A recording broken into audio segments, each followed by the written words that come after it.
بسم اللہ الرحمن الرحیم۔ السلام علیکم۔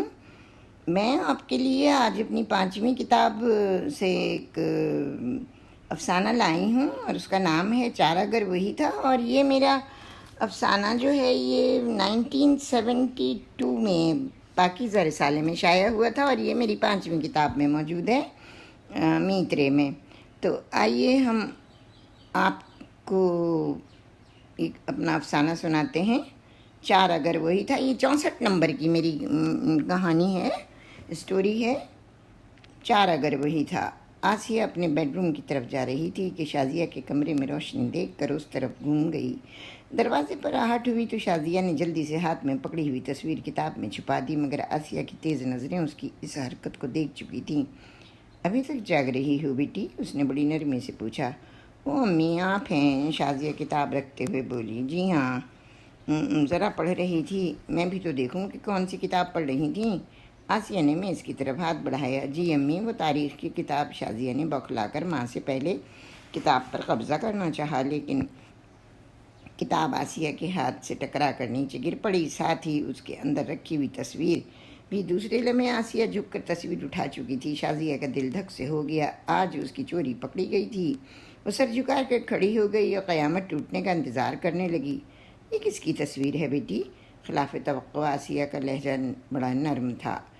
ہلچل اس کے دل میں بھی مچی ہوئی تھی۔ یہ سمجھنا دشوار نہیں تھا کہ شازیہ کی کتاب میں اس کی تصویر کی موجودگی کیا معنی رکھتی ہے۔ اس کے تصور میں خود اپنی جوانی کا زمانہ گزر گیا۔ معلوم ہوتا تھا کہ تاریخ اپنے آپ کو دہرا رہی ہے۔ اس نے نگاہ اٹھا کر بیٹی کی طرف دیکھا جو ابھی تک خاموش تھی۔ میں پوچھ رہی ہوں کہ یہ کون ہے؟ امی، وہ میرے ساتھ کالج میں ایک لڑکا پڑھتا ہے، زبیر، اور یہ اس کی تصویر ہے۔ شازیہ ہلائی۔ کب سے جانتی ہو اسے؟ بس کوئی 5-6 مہینے سے۔ اس کے ساتھ گھومنے بھی جاتی ہو؟ جی وہ اسے پسند کرتی ہو؟ آسیہ نے ٹٹولنے والی نظروں سے بیٹی کو گھورا۔ شازیہ نے بڑی ہمت کی اور اس بات میں سر ہلا دیا۔ اگر یہ بات تھی تو تمہیں مجھے پہلے بتا دینا چاہیے تھا بیٹی۔ زندگی کا یہ دور جس سے تم گزر رہی ہو بہت نازک ہوتا ہے۔ جذبات کا غلط بہاؤ قدموں کو تباہی کے راستے پر بھی لے جا سکتا ہے۔ میں ان ماؤں میں سے نہیں ہوں جو اولاد کے جائز فیصلوں میں دیوار بنا کرتی ہیں۔ اگر تم واقعی زبیر کو پسند کرتی ہو تو اسے میرے پاس لے کر آؤ۔ لڑکیوں کو بہرحال ایک نہ ایک دن اپنے گھر جانا ہی ہوتا ہے، وہ پرائی ہوتی ہیں۔ اگر میں نے محسوس کیا کہ تمہارا انتخاب درست ہے تو تمہاری تعلیم سے فارغ ہوتے ہی میں اس فرض سے بھی سبکدوش ہو جاؤں گی۔ شازیہ جو اپنے آپ کو لعنت و ملامت سننے کے لیے تیار کر رہی تھی، ماں کے یہ الفاظ سن کر مسرت سے اچھل اٹھ پڑی۔ دفتن اس کے دل میں اپنی امی کے لیے بے پناہ پیار امنڈ آیا اور اس نے بے اختیار آسیہ کے گلے میں باہیں ڈال دیں۔ او میری پیاری امی جان، اس نے آسیہ کی گود میں منہ چھپاتے ہوئے کہا۔ آسیہ نے بیٹی کی پیشانی پر بوسہ دیا اور اسے آرام کرنے کی ہدایت کرتی ہوئی کمرے سے چلی گئی۔ اس کا ذہن ابھی تک ماضی کی یادوں کی آماج گاہ بنا ہوا تھا۔ دل کی گہرائیوں میں چھپی ہوئی وہ چبھن جسے اس نے 25 سال کی مدت میں بڑی مشکل سے تھپک تھپک کر سلایا تھا، ایک بار پھر ٹیس بن کر ابھر رہی تھی۔ ہاں، کبھی اس نے بھی محبت کی تھی، کبھی اس نے بھی کسی کو چاہا تھا، مگر کتنی نادان تھی وہ کہ محبت کو جھوٹے غرور اور درشت مزاجی کے پردوں میں چھپاتی رہی، صرف اس لیے کہ اطہر یتیم تھا، غریب تھا اور اس کے والدین کی سرپرستی اور امداد سے تعلیم حاصل کر رہا تھا، یا پھر شاید اس لیے کہ اپنی عمارت کے زوم میں جانے اسے ضرورت سے زیادہ مغرور بنا دیا تھا، اور وہ ایسے نوجوان کے سامنے جس کا مستقبل غیر یقینی تھا اعتراف محبت کو اپنی توہین بلکہ اپنی شکست تصور کرتی تھی، لیکن اس کی ہار اقرار میں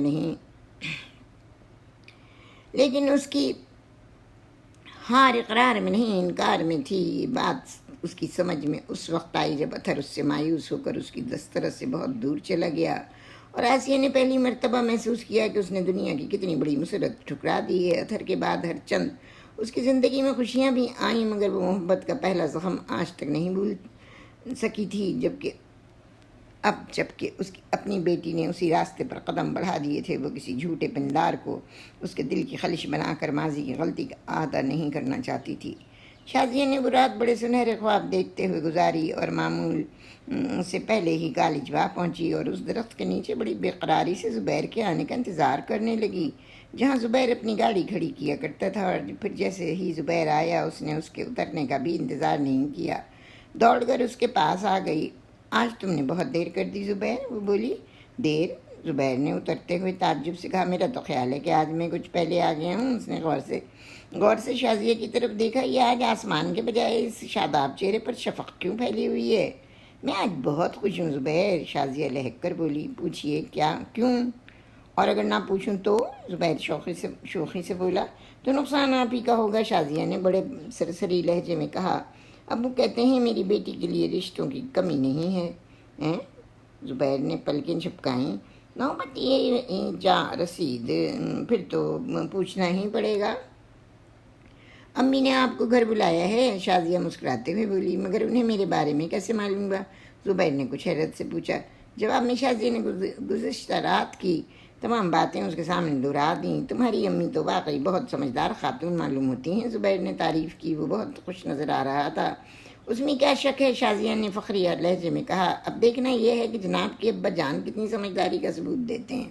ان کی سمجھداری کا ایک ثبوت تو میں تمہارے سامنے کھڑا ہوں، زبیر نے شرارت سے کہا۔ بہرحال یہ بتاؤ کہ کب تشریف لاؤں، اور اکیلا ہی آؤں یا بینڈ باجا بارات لے کے آؤں؟ شازیہ شرما گئی۔ اس نے منہ دوسری طرف پھیرتے ہوئے آہستہ سے کہا، آج شام کو۔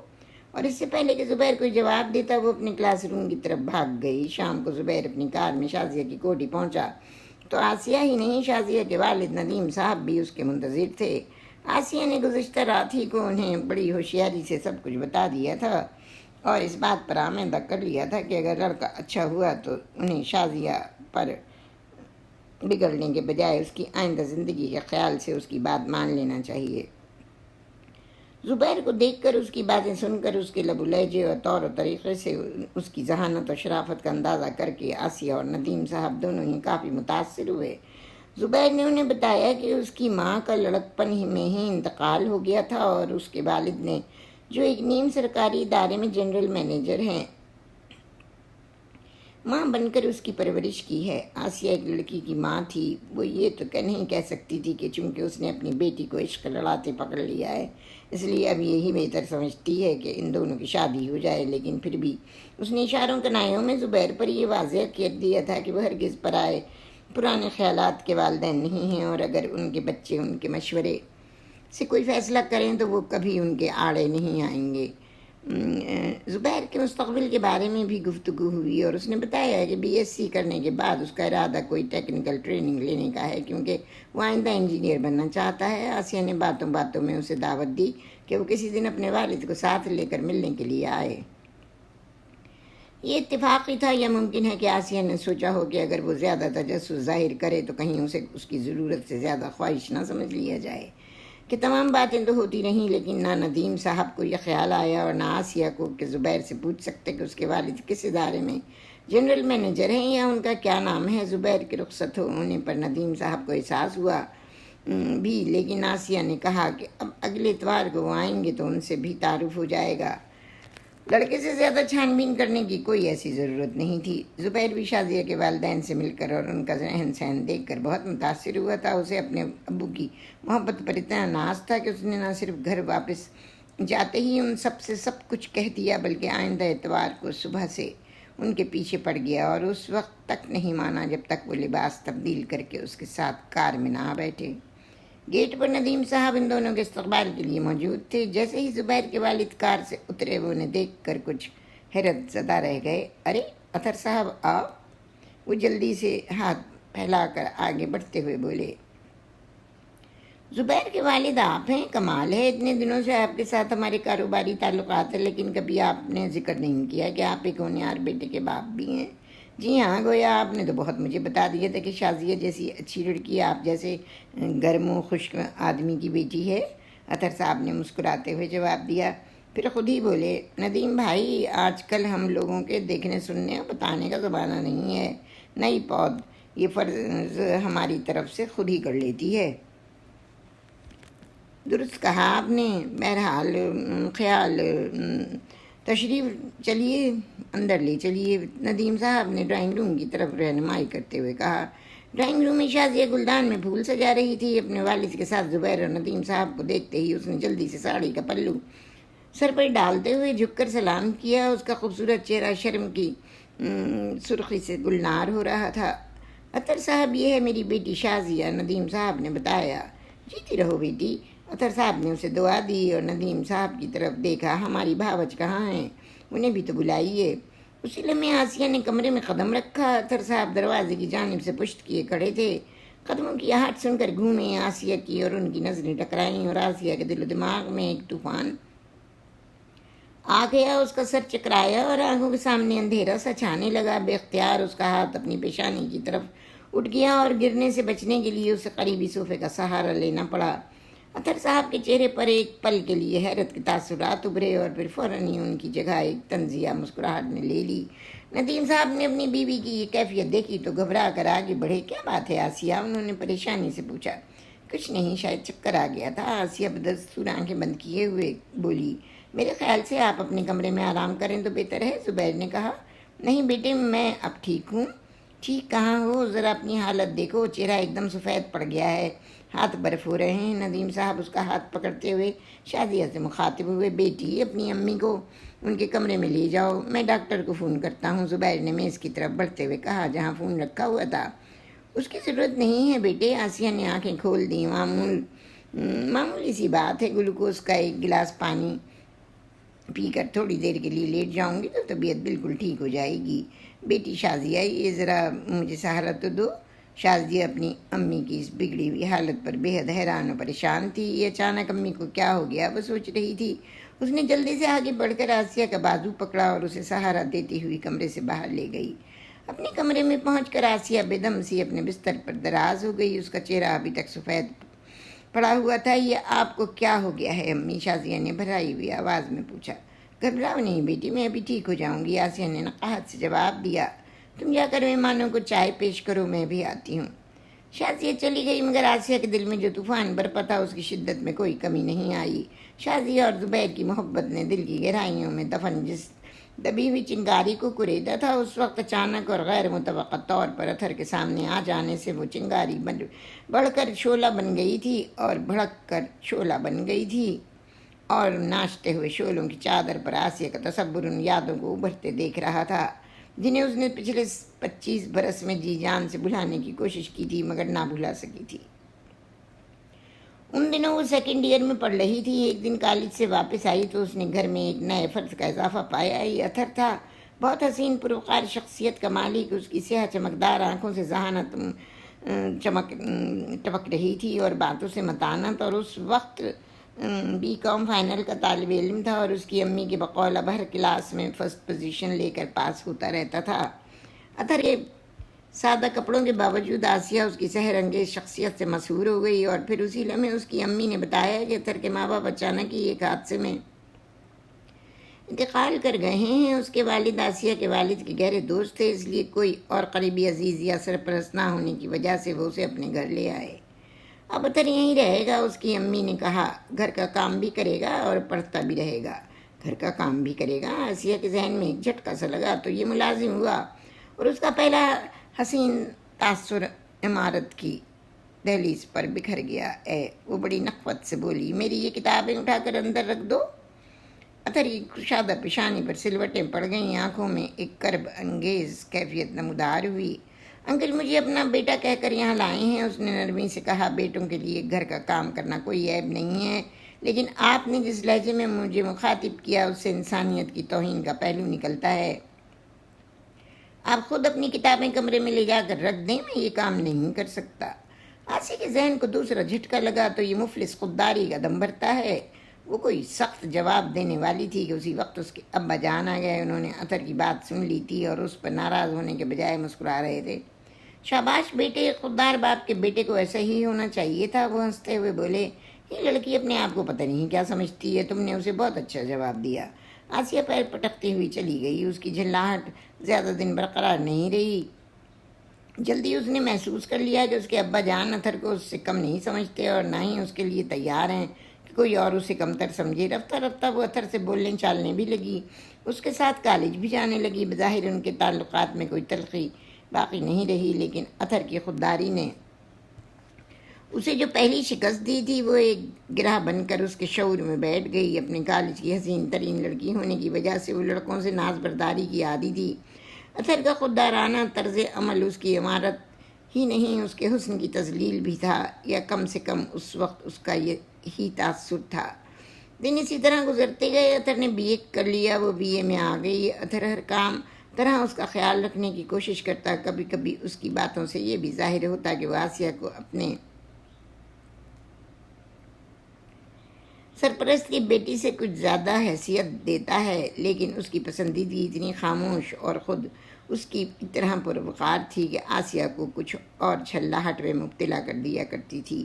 اکثر یوں ہوتا کہ باتیں کرتے کرتے اطہر بڑی گہری نظروں سے اسے گھورنے لگتا، اس کے ہونٹ کچھ کہنے کے لیے کھلتے، آسیہ کے دل کی دھڑکنیں تیز ہونے لگتیں۔ وہ بڑے اشتیاق کے ساتھ اطہر کی زبان سے کچھ ایسے الفاظ سننے کے لیے بےتاب ہو اٹھتی جو اس کے چہرے پر پھیلتی ہوئی سرخی کو کچھ اور گہرا کر سکیں، لیکن اطہر کو نہ جانے کیا ہو جاتا کہ وہ دفعتاً اپنا ارادہ تبدیل کر کے کچھ بہت ہی بے تکی بات کہہ دیتا، اور آسیہ اپنے ہونٹ کاٹتی ہوئی اٹھ کر چل دیتی، اور پھر نہ جانے اسے کیا سوجھا کہ اس نے کالج کے لڑکوں سے فلرٹ کرنا شروع کر دیا۔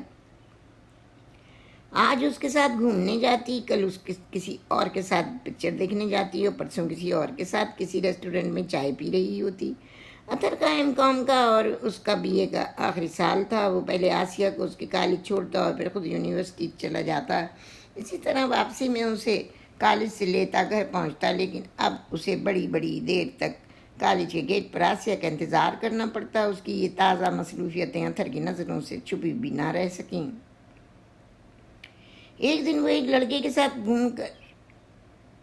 گھوم کر واپس آئی تو دوپہر کے 5 بج چکے تھے۔ حسب توقع اطہر کار لیے اس کا منتظر تھا۔ اپنی تفریح میں دوسرے کے وقت کا بھی خیال رکھا کرو، اطہر نے سنجیدگی سے کہا۔ میں 2 بجے سے تمہارا انتظار کر رہا ہوں۔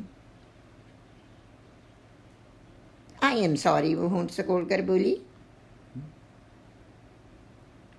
میں ذرا سلیم کے ساتھ کافی ہاؤس چلی گئی تھی۔ وہ دروازہ کھول کر پچھلی سیٹ پر بیٹھ گئی۔ اطہر نے ڈرائیونگ وہیل سنبھالتے ہوئے کار اسٹارٹ کی۔ کالج کے سے کوٹھی کا فاصلہ 6-7 میل سے کم نہیں تھا۔ اطہر کچھ دیر خاموشی سے کار چلاتا رہا۔ آج کل جس راستے پر تم چل رہی ہو آسیہ، وہ تمہیں کسی خطرناک موڑ تک لے جا سکتا ہے، آخر اس نے نرم لہجے میں کہا۔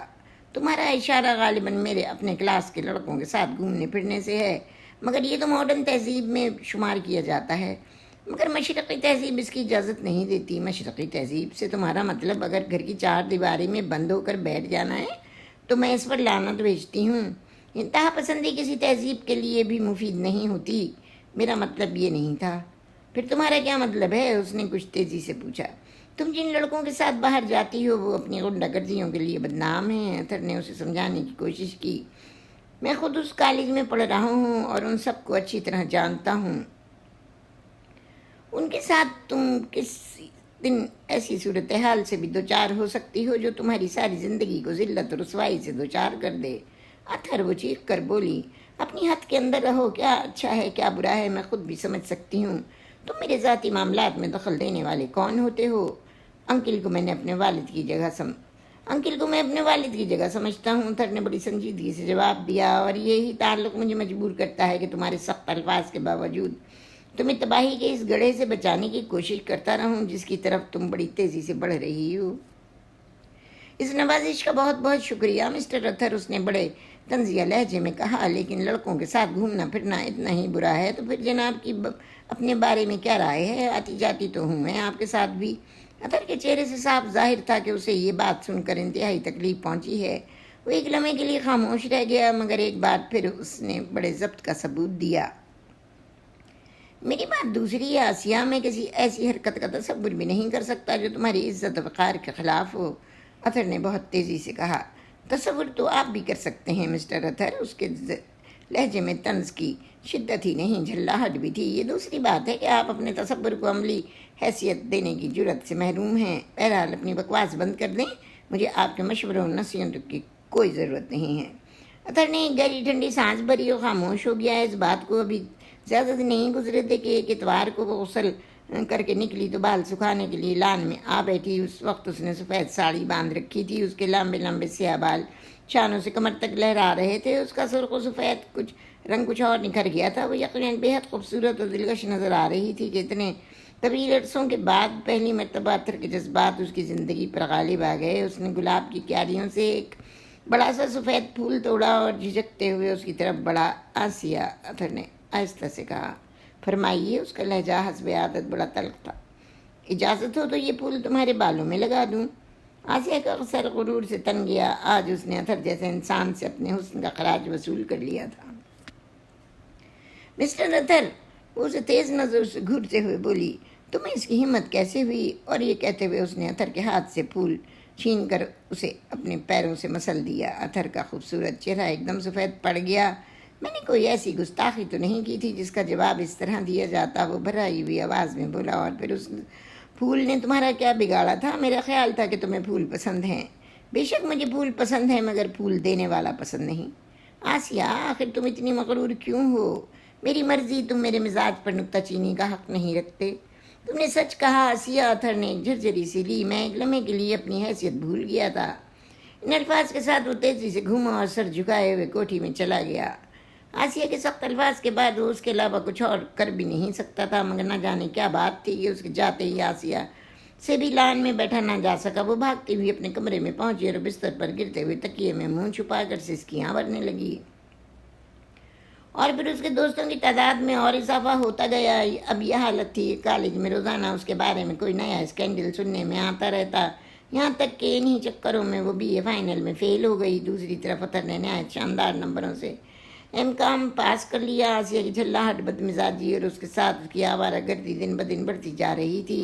آخر ایک دن وہ بھی آ گیا جب ان اسکینڈلوں کی صدائے باز گشت اس کے والد کے کانوں تک پہنچ گئی، اور انہوں نے نہایت دانش مندی کے ساتھ آسیہ کو کالج سے اٹھانے کے ساتھ ہی اس کی شادی کا فیصلہ کر لیا اتھر کے ساتھ. اس کی امی، جو ممکن ہے پہلے اتھر کی غریبی کے باعث اسے قابل توجہ نہ سمجھتی ہوں، اب ان 4-5 برسوں میں اس کی اتنی گرویدہ ہو چکی تھی کہ انہوں نے اس فیصلے پر اعتراض کرنا تو کجا اس پر مسرت کا اظہار کیا، اور ایک دن اس موقع پا کر آسیہ سے بات چھیڑ دی. بیٹی، ایک نہ ایک دن لڑکیوں کو اپنا ماں باپ کا گھر چھوڑ کے جانا ہوتا ہے. تم ہماری اکلوتی بیٹی ہو، اور یہ بڑی خوشی کی بات ہے کہ تمہارے ابو نے ایک ایسا فیصلہ کیا ہے کہ شادی کے بعد بھی تمہیں ہم سے دور نہیں ہونا پڑے گا. تمہارے ابو تمہارا ہاتھ اتھر کے ہاتھ میں دینا چاہتے ہیں، اور ان کے ساتھ میرا بھی یہی خیال ہے کہ اتھر بہت ہونہار لڑکا ہے. اس کا مستقبل بہت شاندار ہے، اور وہ تمہارے لیے بہترین شریک حیات ثابت ہوگا. یہ آپ کیا کہہ رہی ہیں امی؟ آسیہ نے ناک سکوڑ کر ترش لہجے میں کہا. جو شخص ہمارے ٹکڑوں پر پل رہا ہے، میں اسے اپنی شوہر کے روپ میں نہیں دیکھ سکتی. آپ کی اور ابو کی نظروں میں وہ کتنا ہی قابل اور ہونہار کیوں نہ ہو جائے، لیکن مگر یہ بات آپ اچھی طرح سمجھ لیں کہ میں مر جاؤں گی مگر اتھر کے ساتھ شادی نہیں کروں گی. اس دیزہ دلیری کے ساتھ اسے اپنی شادی کے مسئلے پر بات کرتے دیکھ کر اس کی امی حیرت زدہ سی رہ گئیں. انہوں نے پھر بھی اسے سمجھانے اور منانے کی بہت کوشش کی، لیکن آسیہ کا انکار اقرار میں نہیں بدلا. کچھ دن اور گزر گئے. اب وہ اتھر سے بات کرنا بھی اپنی توہین خیال کرتی تھی. دوسری طرف اتھر کا یہ حال تھا کہ جیسے وہ کوئی بات اس سے کہنے کے لیے موقع کا متلاشی ہو. بار بار اس کے قریب آنے اور کچھ کہنے کی کوشش کرتا، لیکن آسیہ بڑی بے اتنائی سے منہ پھیر کر چل دیتی. پھر اس نے ایک دن اپنے ابو اور امی کو باتیں کرتے سنا. اتھر نے کسی بہت بڑی غیر ملکی فرم میں ملازمت کر لی تھی، اور وہ فرم سے اسے اکاؤنٹنسی کی مزید تعلیم کے لیے اپنے اخراجات پر باہر بھیج رہی تھی. اس کے ابو افسوس کر رہے تھے کہ اتنا اچھا لڑکا ہاتھ آ کر نکلا جا رہا ہے. آسیہ زیادہ نہیں سن سکی اور اپنے کمرے میں آ گئی. نہ معلوم کیوں اسے ایسا محسوس ہو رہا تھا جیسے اس کی کوئی عزیز ترین شے اس سے چھٹتی جا رہی ہے. اسی وقت دروازے پر دستک کی آواز سنائی دی. وہ اٹھ کر بیٹھ گئی. کون ہے؟ اس نے چڑچڑے لہجے میں پوچھا.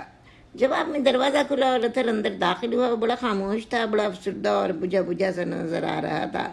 آسیہ کو یوں محسوس ہوا جیسے کوئی اس کے دل کو اندر ہی اندر محسوس رہا ہو. اپنی اس کیفیت میں اتھر اسے اتنا پیارا لگ رہا تھا کہ ایک لمحے کے لیے آسیہ کا جی چاہا اس اتھر کو اپنے دل کی انتہائی گہرائیوں میں اس طرح چھپا لے کہ پھر وہ کبھی وہاں سے باہر نہ نکل سکے. لیکن دوسرے ہی لمحے اس کے غرور نے پھر اس کے مزاج پر قابو پا لیا. تم یہاں کیوں آئے ہو؟ اس نے بڑے روکھے پن سے کہا. آسیہ، اتھر نے بڑے کرب کے ساتھ کہا. کیا تم زندگی میں ایک بار بھی مجھ سے نرم لہجے میں بات نہیں کر سکتی؟ میرے لہجے کی بات چھوڑو. جس کام سے آئے ہو کہو اور چلے جاؤ. میں اگلے ہفتے تمہارے گھر سے جا رہا ہوں۔ بڑی خوشی کی بات ہے، آسیہ نے تنزیہ کہا۔ پھر واپس نہ آنے کا وعدہ کرو تو مجھے اور بھی خوشی ہوگی۔ کیا تمہیں میرے جانے کا اتنا سا بھی افسوس نہیں ہوگا؟ کیا سچ مچ تمہارے دل میں میرے لیے کوئی جگہ نہیں؟ میرے دل میں جگہ اور تمہارے لیے یہ خوش فہمی تمہیں کب سے ہو گئی؟ کیا تمہیں معلوم ہے کہ انکل تمہاری شادی میرے ساتھ کرنا چاہتے ہیں؟ امی نے مجھے بتایا تھا، مگر میں نے ان سے صاف انکار کہہ دیا تھا، اور تم بھی کان کھول کر سن لو کہ میں تم جیسے مفلس نوجوان سے شادی نہیں کر سکتی۔ آخر تم مجھے کیا دے سکتے ہو؟ تمہارے پاس ہے ہی کیا؟ میرے پاس محبت ہے آسیہ، میں تمہیں دل و جان سے چاہتا ہوں، اتر نے ہمت کر کے کہہ ہی دیا۔ اس کے علاوہ جہاں تک دنیاوی دولت کا تعلق ہے تو تم نے سن ہی لیا ہوگا کہ میں مزید تعلیم کے لیے انگلینڈ جا رہا ہوں۔ تمہیں یقین رکھنا چاہیے کہ آدمی میں صلاحیت ہو تو وہ اپنا مستقبل جتنا چاہے شاندار بنا سکتا ہے۔ مجھے خواب دیکھنے کی عادت نہیں ہے، اور جہاں تک محبت کا تعلق ہے تو میں اسے بکواس سمجھتی ہوں۔ اس نام کی کوئی چیز دنیا میں موجود ہی نہیں ہے۔ تم جیسے خود غرض لوگ بھی کبھی اپنی حوث کو اور کبھی کسی دنیاوی مفاد کو اس خوبصورت لفظ کی آڑ میں چھپانے کی کوشش کرتے ہیں، لیکن میں اس ریاکاری کی قائل نہیں ہوں۔ میں نے تمہیں کبھی اس نظر سے نہیں دیکھا۔ میرا کوئی تعلق تم سے اس کے سوا نہیں ہے کہ تم میرے گھر میں میرے والدین کے ٹکڑوں پر پرورش پا کر رہے تھے۔ اطہر کا چہرہ پہلے سفید اور پھر غصے سے انتہائی سرخ ہو گیا۔ مجھے نہیں معلوم تھا کہ تم اتنی پست ذہنیت کی مالک ہو۔ وہ بڑی کوشش سے اپنے غصے پر قابو پاتے ہوئے بولا، میں سمجھتا تھا کہ تمہاری بدمزاجی، تمہاری جھلاہٹ ایک پردہ ہے جس کے پیچھے تم اپنے دلی جذبات چھپانے کی کوشش کرتی ہو۔ میرا خیال تھا کہ تمہیں مجھ سے محبت ہے، اور چونکہ میں بے باک ہو کر اس محبت کی پذیرائی کرنے سے قاصر ہوں، اس لیے تم مجھے جلانے اور ستانے کے لیے دوسرے لڑکوں کے ساتھ گھومتی پھرتی ہو۔ لیکن آج معلوم ہوا کہ تم مغروری نہیں ہو، خود سر اور خود غرض بھی ہو۔ تمہاری آوارگی خود اختیاری نہیں، تمہاری اپنی فطرت ہے۔ شٹ اپ آسیہ چیخی، and get out from here. ٹھیک ہے، میں جا رہا ہوں، اور میری کوشش یہ ہوگی کہ آئندہ زندگی میں کبھی تمہاری صورت نظر نہ آئے۔ اطہر نے پہلی بار غصے کی تیزی سے کہا، لیکن میری بات یاد رکھنا آسیہ، اگر تم نے اپنی ذہنیت تبدیل نہیں کی تو تمہاری زندگی جہنم بن جائے گی۔ محبت انسانی فطرت کا اول اور آخر داعیہ ہے، اور محبت سے میری مراد حوث یا مفاد پرستی نہیں۔ وہ پاک و بے غرض جذبہ ہے جس کے بغیر انسان زندہ نہیں رہ سکتا۔ میں آج پہلی اور آخری بار تمہارے اس جذبے کو بیدار کرنے آیا تھا، اس توقع میں کہ اگر اب بھی تمہاری طرف سے کوئی امید افزا رد عمل ظاہر ہو تو شاید ایک دن ہم ساتھ مل کر زندگی کا سفر طے کر سکیں۔ لیکن یا تو تم اطراف محبت کو اپنے غرور و عنایت کی شکست سمجھتی ہو، یا پھر تمہارا پتھر دل اس گداز سے واقعی محروم ہے۔ دونوں صورتوں میں تمہاری حیثیت ایک زندہ لاش سے زیادہ نہیں ہے، اور لاشیں کبھی زندگی کی حقیقی مسرتوں سے آشنا نہیں ہوا کرتی۔ اطہر چلا گیا۔ آسیہ کو یوں محسوس ہوا جیسے کسی نے انتہائی تیز دھار کی چھری اس کے دل کو ٹکڑے ٹکڑے کر دیا ہو، اور ہر ٹکڑا ایک نیا دل بن کر اطہر کی محبت میں دھڑک رہا ہو۔ غرور و عنایت کے دبیز پردے جو اس نے اپنے چاروں طرف کھڑے کر رکھے تھے آن کی آن میں گر گئے۔ اسے پہلی مرتبہ احساس ہوا کہ اسے اطہر سے اتنی محبت ہے کہ اس کے بغیر زندہ نہیں رہ سکتی۔ اطہر بے اختیار اس کا دل چیخ اٹھا، مت چاہو اطہر، تم نے سچ کہا، میں تم سے محبت کرتی ہوں، صرف تم سے۔ مگر اب کمرے کی بوجھل فضا میں اس کی آواز کو سننے والا کوئی نہیں تھا۔ اطہر سچ مچ ایک ہفتے کے بعد انگلینڈ چلا گیا۔ آسیہ اس رات کے بعد اپنے کمرے سے نہیں نکلی۔ اس کے اندر اتنی ہمت ہی نہیں تھی کہ اطہر کو اتنے کڑے الفاظ میں مخاطب کرنے کے بعد پھر اس کے سامنے جانے کا حوصلہ کر سکے، اس سے آنکھیں ملا کر بات کر سکے، یہ کہہ سکے کہ اس کے گھر میں قدم رکھنے سے آج تک وہ اس سے نفرت نہیں محبت کرتی رہی ہے۔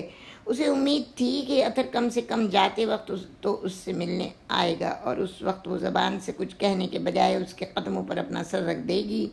شاید اس کا دل پسیج جائے اور ہاری ہوئی محبت پھر بازی جیت لے، مگر ایسا نہیں ہوا۔ اس کے کان اطہر کے قدموں کی آہٹ پر اور نظریں دروازے پر لگی رہیں، مگر اطہر نہیں آیا۔ ایک بار پھر آسیہ کا رد عمل خود کو وہ ثابت نہیں کر سکا جو کہ وہ حقیقت میں تھا۔ اس کے یوں کمرے میں بند رہنے کو اطہر نے نفرت کی انتہا سمجھا، اور خود بھی اپنی محبت کو نفرت کے حصار میں بند کرتے ہوئے انگلینڈ چلا گیا۔ اس طرح کہ پھر اس کے بارے میں کبھی آسیہ کو کوئی خبر ہی نہیں ملی، اور پھر اس کی زندگی اکثر تبدیل ہو گئی۔ کچھ مدت بعد ندیم کے گھر سے اس کا پیغام آیا اور اس کے والدین نے اسے منظور کر لیا۔ امی نے ایک بار پھر آسیہ سے پوچھا، مگر وہ خاموش رہی۔ اس کے علاوہ وہ کر بھی کیا سکتی تھی؟ اور اس طرح ندیم کے ساتھ اس کی شادی ہو گئی۔ ندیم صاحب بڑے دولت مند گھرانے سے تعلق رکھتے تھے، اور دولت مندی کے کئی عیوب ان کی بدرجہ اتم موجود تھے۔ وہ شراب اور ریس کے بے حد رسیا تھے۔ شادی کے ابتدائی چند سالوں میں آسیہ کی زندگی انتہائی تلخ گزری، مگر وہ اسے اپنی گناہ کا کفارہ سمجھ کر بڑی خاموشی اور صبر و ضبط کے ساتھ برداشت کر گئی۔ پھر آہستہ آہستہ 10-12 سال کے بعد ندیم صاحب کو ہوش آیا۔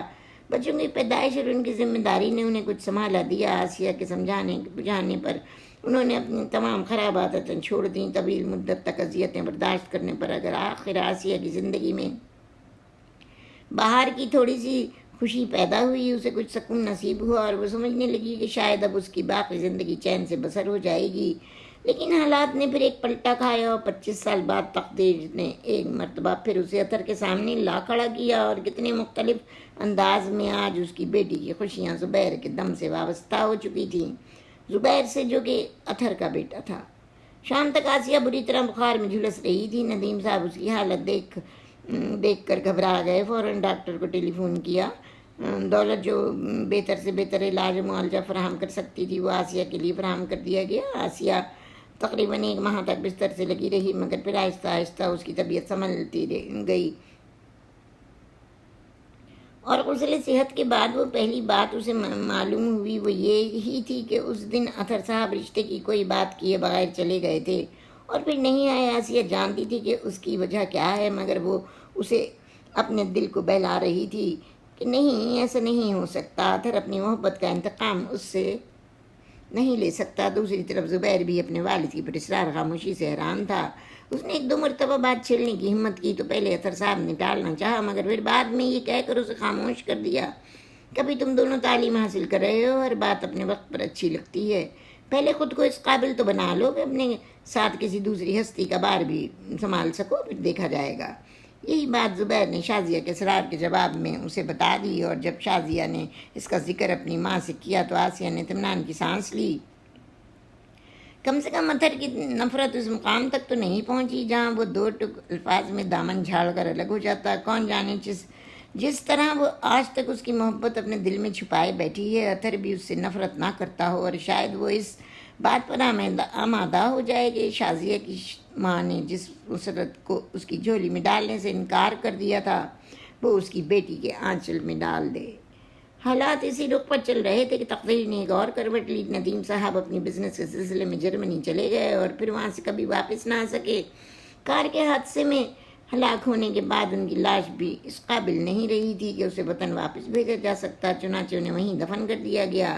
ایک تار نے یہ جاں کناں المیہ کی خبر آسیہ تک پہنچائی، اور پھر اس کی دلدوز چیخوں سے زمین و آسمان بھی تھرا کر رہ گئے۔ اس کا سہاگ لٹ چکا تھا۔ والدین نے اپنی زندگی کی کٹھن منزلوں سے گزرنے کے لیے اسے جس رفیق کے سفر کے حوالے کیا تھا وہ اسے نصف راستے ہی میں چھوڑ کر چلا گیا، اور ندیم صاحب کیا گئے کہ آسیہ کے لیے آزمائش کا ایک نیا دور شروع ہو گیا۔ وہ تنہا ایک بہت بڑے کاروبار کو سنبھالے ہوئے تھی۔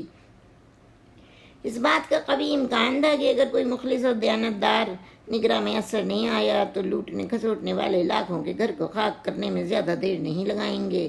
عدت کے دن پورے ہوتے ہی آسیہ نے چاروں طرف تنکوں کی تلاش میں ہاتھ پاؤں مارنا شروع کر دیے۔ عورت ہونے کی وجہ سے خود اس قابل تھی کہ نہ شازیہ نے وہ تعلیم نہ تجربہ حاصل کیا تھا جو ایک بڑے کاروبار کو بکھرنے سے بچا لے۔ شازیہ کا بھائی شاہد نوعمر تھا، زیر تعلیم تھا، اور ابھی 10-12 سال تک اس قابل نہیں ہو سکتا تھا کہ خود کو باپ کا جانشین ثابت کر سکے۔ صرف ایک ہی حل ممکن تھا کہ وہ شازیہ کی شادی کر دے اور پھر اس کا شوہر کاروبار بھی سنبھال لے۔ زبیر تعلیم مکمل کر چکا تھا، مگر ایک مرتبہ کے بعد نہ اطہر نے دوبارہ کوٹھی میں قدم رکھا تھا، اور نہ اس کی طرف سے کوئی ایسی بات سامنے آئی تھی جس سے اس کا اندیا معلوم ہو سکے۔ آسیہ بھی سوچ رہی تھی کہ کیا کرے کہ شازیہ نے ماں کی پریشانی محسوس کرتے ہوئے زبیر سے اس کا ذکر کیا، اور زبیر ایک بار پھر اپنے والد کے سامنے سوال بن کر کھڑا ہو گیا۔ بیٹے، تم شازیہ کے لیے اتنا اصرار کیوں کر رہے ہو؟ اطہر صاحب نے جواب دیا، لڑکی اچھی ہے مگر مجھے وہ لوگ پسند نہیں ہیں، بہت مغرور ہیں اور دولت کے نشے میں چور ہیں۔ تم نے دیکھا نہیں تھا کہ اس کی ماں نے مجھ سے بات تک کرنا گوارا نہیں کی تھی؟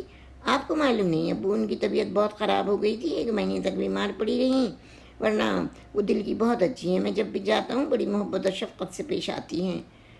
زبیر نے جواب دیا۔ ہو سکتا ہے، اطہر صاحب نے لاپرواہی سے کہا، لیکن میرا خیال ہے کہ امیر گھرانوں کی لڑکیاں اچھی بیوی ثابت نہیں ہو سکتی۔ تمہارے لیے لڑکیوں کی کمی نہیں ہے، ایک سے ایک اچھا رشتہ مل سکتا ہے۔ مگر ابو میں شازیہ کو پسند کرتا ہوں، زبیر نے ہمت کر کے کہا، اور وہ بھی مجھے بہت چاہتی ہے۔ ممکن ہے یہ محض تمہارا اندازہ ہو، اطہر صاحب نے کہا۔ کالج میں پڑھنے والی دولت مند لڑکیاں فیشن کے طور پر فلرٹ کرنے کی عادی ہوتی ہیں، مگر شازیہ ایسی لڑکی نہیں ہے، وہ کالج میں میرے سوا کسی لڑکے سے بات بھی نہیں کرتی ہے۔ تعجب ہے یہ تضاد؟ جی میں آپ کا مطلب نہیں سمجھا۔ تم سمجھ بھی نہیں سکو گے، اطہر صاحب نے بات ٹالی۔ بہرحال ابھی ایسی جلدی کیا ہے، مجھے کچھ غور کرنے دو۔ مگر ابو آپ جانتے ہیں ندیم صاحب کا انتقال ہو چکا ہے، کوئی ان کے کاروبار کو سنبھالنے والا نہیں ہے۔ شازیہ کہہ رہی تھی کہ اگر آپ ہماری طرف سے پیام نہیں گیا تو اگر انہیں ایسی ہی جلدی ہے تو شازیہ سے کہو کہ اس کی امی خود آ کر مجھ سے بات کریں۔ اطہر صاحب نے زبیر کی بات کاٹ دی۔ لیکن لڑکی والے اپنی زبان سے کیسے کہہ سکتے ہیں؟ بحث کی ضرورت نہیں ہے، اطہر صاحب نے نرم مگر تحقمانہ لہجے میں کہا۔ یہ میرا آخری فیصلہ ہے، جب تک شازیہ کی امی خود آ کر بات نہیں کریں گی میں اس سلسلے میں غور کرنے کے لیے بھی تیار نہیں۔ زبیر اپنے والد کے مزاج سے واقف تھا، وہ جانتا تھا کہ جب تک کوئی معقول وجہ نہ ہو اس کے ابو کسی معاملے میں اتنا سخت رویہ اختیار نہیں کرتے۔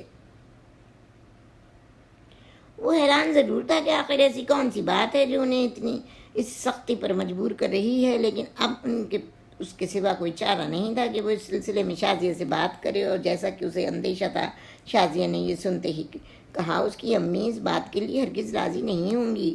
مجھے اس کا احساس ہے، زبیر نے جواب دیا، لیکن بات کچھ ایسی آ کر پڑ گئی ہے کہ کوئی اور صورت بھی نظر نہیں آتی ہے۔ ابو کسی پرسرار وجہ سے تمہارے گھر جانا نہیں چاہتے، وہ تم لوگوں کو پرغرور اور فیشن پرست سمجھتے ہیں۔ ظاہر ہے کہ حال میں انہیں تم لوگوں کو اتنے قریب سے دیکھنے کا موقع نہیں ملا کہ جس کی بنا پر وہ کوئی رائے سختی کے ساتھ قائم کر سکیں۔ ہمیں اس کی جڑیں ماضی میں تلاش کرنا ہوں گی۔ میرا اندازہ ہے شاید تمہاری امی اور میرے ابو پہلے کبھی ایک دوسرے سے واقف رہ چکے ہیں۔ اس اندازے کی روشنی میں اگر اپنی امی کی اس بیماری کو دیکھو جس میں میرے خیال کے مطابق وہ ابو کو دیکھنے کے بعد ہی مبتلا ہوئی تھیں، تو میرا یقین اور پختہ ہو جاتا ہے۔ تم کوشش تو کرو، اس میں کسی کو توہین یا ذلت کا پہلو نہیں نکلتا۔ کم سے کم میں تمہیں اس کے لیے برا نہیں کہوں گا کہ تمہاری امی خود تمہارا رشتہ لے کر تمہارے گھر آئی تھیں۔ اس کے برعکس ہو سکتا ہے کہ اگر تمہاری امی ہمارے گھر آ جائیں تو شاید ہماری کوششوں نے سے ماضی کی کوئی بگڑی بات بھی بن جائے اور ساتھ ہی ہماری بھی۔ شازیہ سوچ میں پڑ گئی، پھر بھی اس نے اتنا وعدہ ضرور کیا کہ وہ اپنی امی سے کہہ کر دیکھے گی، اور ایک دن موقع پا کر اس نے کہہ ہی دیا۔ بات خدا سیاہی سے چھڑی تھی۔ بڑی دعویٰ تھا تمہیں زبیر کی محبت پر، وہ دوپٹے میں بیل ٹانکتے ہوئے بولی۔ آخر اس کے والد پیغام کیوں نہیں بھیجتے؟ میں کہہ چکی ہوں کہ حالات مجھے جلد سے جلد تمہاری شادی کرنے پر مجبور کر رہے ہیں۔ اگر ان کی طرف سے سلسلہ نہیں چھیڑا گیا تو بعد میں مجھے الزام مت دینا۔ امی آپ نے تو کہا تھا کہ میں زبیر کو گھر لے آؤں، پھر آپ خود اس کے والدین سے بات کر لیں گی۔ کسی دن چلیں نا زبیر کے گھر؟ میں اس میں کوئی حرج تو نہیں ہے؟ اچھا ہے، بات صاف ہو جائے گی۔ کیسی باتیں کر رہی ہو شازیہ؟ انہیں غرض ہے تو 100 دفعہ وہ خود آ کر کہیں، آسیہ نے تیزی سے جواب دیا۔ پتہ نہیں کیا بات ہے امی، شازیہ ہچکچاتے ہوئے بولی، مگر زبیر کہہ رہے تھے کہ ان کے ابو نے فیصلہ کر لیا ہے کہ جب تک آپ ان سے جا کر نہیں کہیں گی وہ کوئی بات نہیں کریں گے۔ آسیہ نے ایک گہری سانس لی اور دل میں کہا، اطہر تو تم اس طرح مجھے ذلیل کر کے انتقام لینا چاہتے ہو، مگر شاید تمہیں اس کا حق پہنچتا ہے۔ خیر یوں ہی صحیح، میں اپنی بیٹی کے لیے سوالی بن کر تمہارے در پر ضرور آؤں گی۔ لیکن دوسرے دن جب وہ کوٹھی سے چلنے لگی تو ایک بار پھر اس کے غرور نے اس کے قدم روکنے کی کوشش کی۔ وہ اس شخص کے گھر جا رہی تھی جسے اس نے خود اپنے گھر سے نکال دیا تھا، اس سے کچھ مانگنا چاہتی ہے جسے خود اس نے کچھ دینے سے انکار کر دیا تھا، اسے محبت کا واسطہ دینے چلی تھی جس کے سامنے اس نے محبت کا مذاق اڑایا تھا۔ کیا یہ اس کی سب سے بڑی شکست نہ ہوگی؟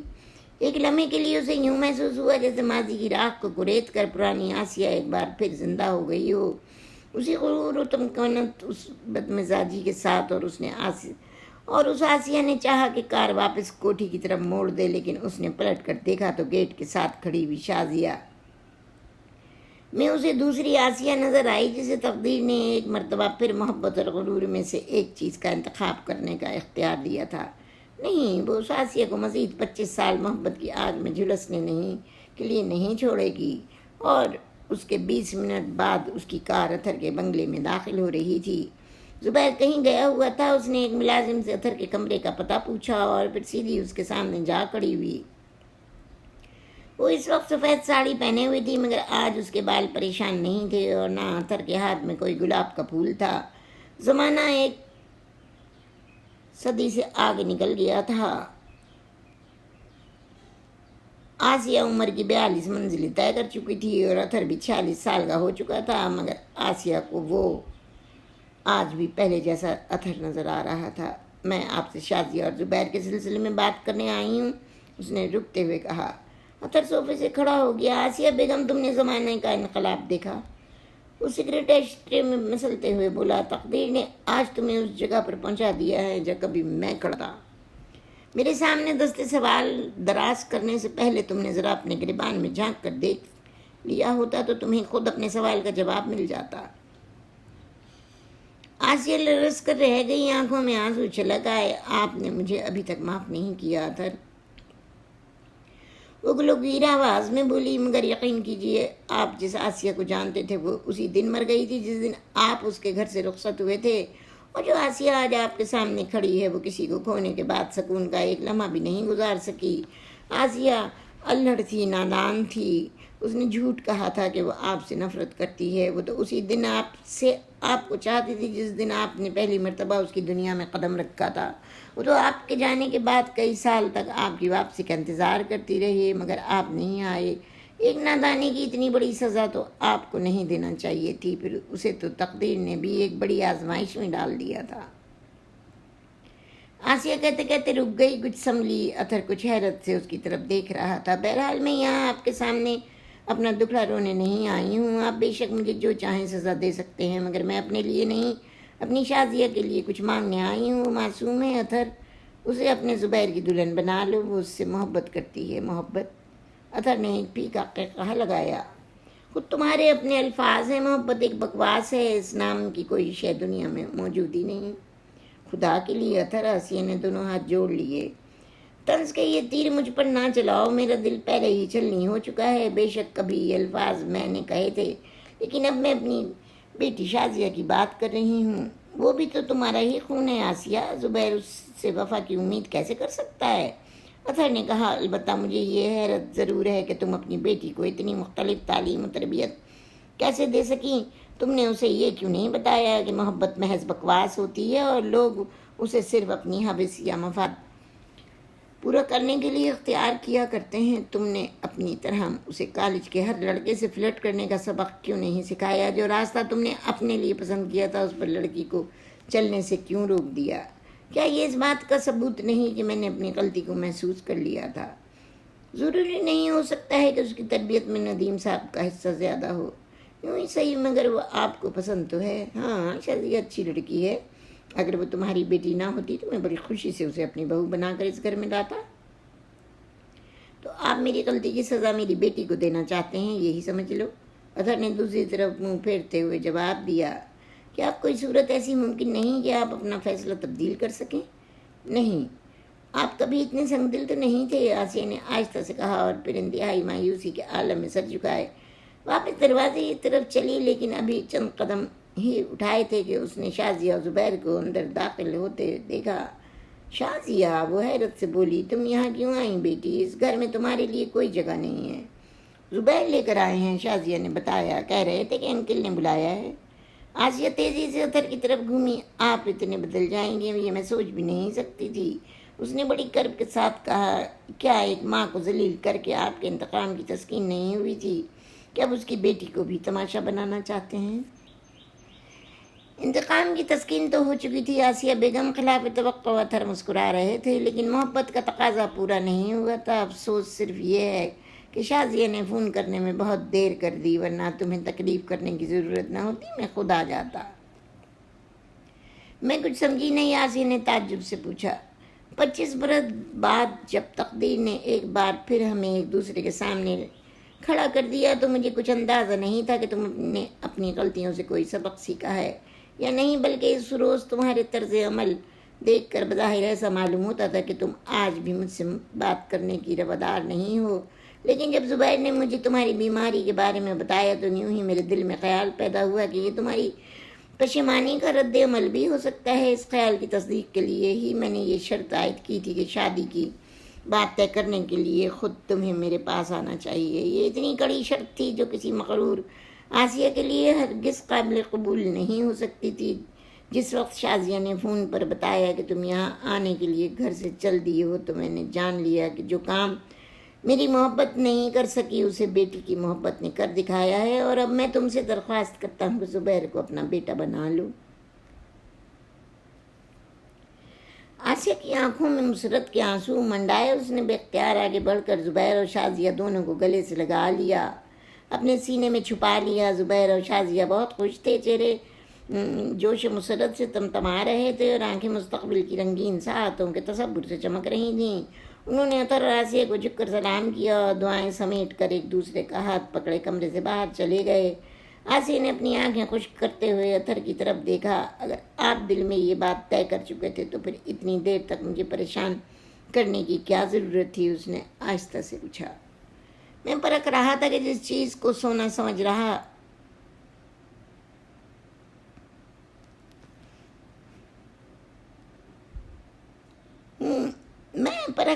کہ جس چیز کو سونا سمجھ رہا ہوں وہ کہیں وقتی مصلحت کے تحت چڑھایا ہوا ملمہ نہ تو نہیں ہے۔ پھر آپ نے کیا پرکھا، سونا یا ملمہ؟ معلوم نہیں۔ اطہر کھڑکی پر رکھے ہوئے گلدان کی طرف بڑھے۔ اب مجھے اپنی پرکھ پر زیادہ بھروسہ نہیں رہا۔ اور اپنی محبت پر؟ آسیہ نے سر جھکا کر پوچھا۔ میں تو سمجھ رہا تھا کہ تمہیں یہاں تک شازیہ کی محبت کھینچ کر لائی ہے۔ گویا سمجھنے کے معاملے میں جتنا نہ سمجھ آپ پہلے تھے اتنے ہی آج بھی ہیں۔ آسیہ زیر لب مسکرائی۔ اطہر نے کوئی جواب نہیں دیا، اس کے بجائے انہوں نے خوشی سے آگے بڑھ کر گلدان سے توڑا ہوا پھول آسیہ کے بالوں میں لگا دیا۔